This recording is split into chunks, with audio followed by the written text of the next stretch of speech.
Hello, কোথায় আছো তুমি? তোমার সাথে দরকার ছিল আমার। আগে ফার্স্ট টাইম যেখানে দেখা করছিলাম ওখানে আসো। বলো শোনাই, আমাকে এমার্জেন্সি কেন ডাকলা? আর কিছু দিবা নাকি? দেওয়ার মতো তো অনেক কিছুই আছে, কিন্তু তোমার সাথে আমার কিছু কথা আছে। হ্যাঁ বলো, কি কথা? আমাদের রিলেশনটা কতদিনের? হঠাৎ কইরা এইসব কথা? বেশি দিন না, হাইলি 4 বছর। আমি যদি তোমাকে ছেড়ে অন্য ছেলের সাথে বিয়ে করি তখন তুমি কি করবা? এইসব তুমি কি বলতেছো? পাগল টাগল হয়ে গেছো নাকি?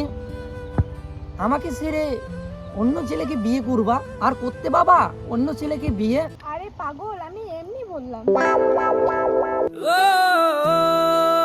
বলো না বাবু, আমার বাড়ি থেকে বাবা মা যদি বিয়ে ঠিক করে তাহলে তুমি কি করবা? কিছু করব না গো। তুমি যদি অন্যের সঙ্গে যদি ভালো থাকো, ওইখানে আমি আবার কি বলবো? একটা সত্যি কথা বলবো, আমার বাড়ি থেকে বাবা মা বিয়ে ঠিক করে ফেলছে আমার জন্য।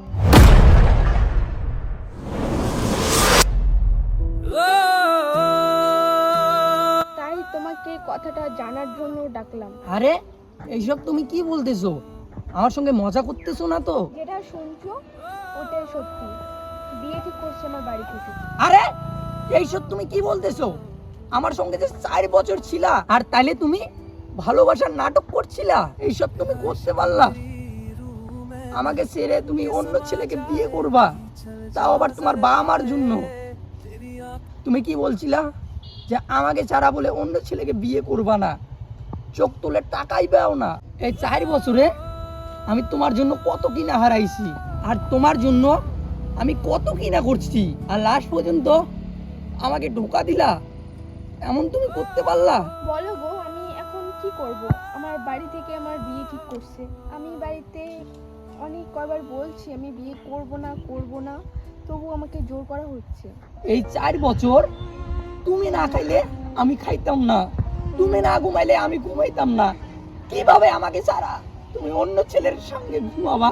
আর শোনো, আমার বাড়ির লোক যা করে আমার ভালোর জন্যই করে। এই যে আমার বিয়ের কার্ড।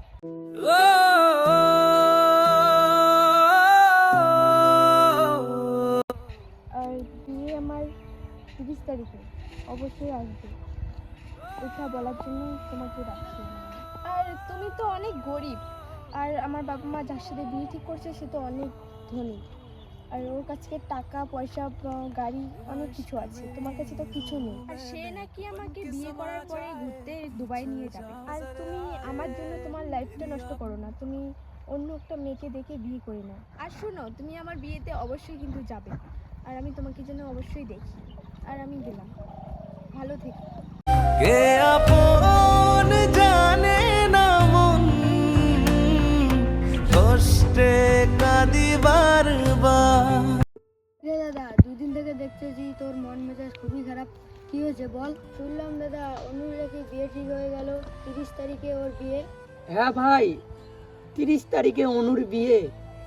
বল আমি ওকে কতটা ভালোবাসছি, তবুও ওই মেয়েটা অন্য ছেলেকে বিয়ে করতেছে। ভাই আমার কাছে কি ও ভালোবাসা কম পাইছে? আমি ওর জন্য আমি কত কিনা করছি। এই 4 বছর আমি ওর জন্য কত কিনা হারাইছি। ওই মেয়েটা এখন অন্য ছেলের সঙ্গে বিয়ে করতেছে ভাই। দাদা, ওই মেয়েটার জন্য তোর লাইফটা কেন বরবাদ করবি? ও তো তোকে অনেক ভালোবেসেছিল। এখন যদি ওর বাড়ির লোক ওকে অন্য ছেলের সঙ্গে বিয়ে দিয়ে দেয়, তোর তো আর কিছু করার নেই না। ওর জন্য তুই বেকার কেঁদে কি করবি? এখন তুই একটা ভালো মেয়ে দেখে, ভালো একটা পরিবার দেখে বিয়ে করবি। ঠিকই কথাই বলছিস রে ভাই। দেখ ওকে আমি তো খুবই ভালোবাসি না, ওকে ছাড়া আমি কিভাবে বাঁচবো? কিভাবে তুই এখন ওকে ভুলে যা, আর একটা নতুন মেয়েকে ভালো করে সংসার করে বিয়ে কর, আর ওকে তুই সুখে রাখ। দেখ ভাই, তাকে আবার কিভাবে ভুলবো? তাকে তো আমার জীবনটাই দিয়ে ফেলেছি। ও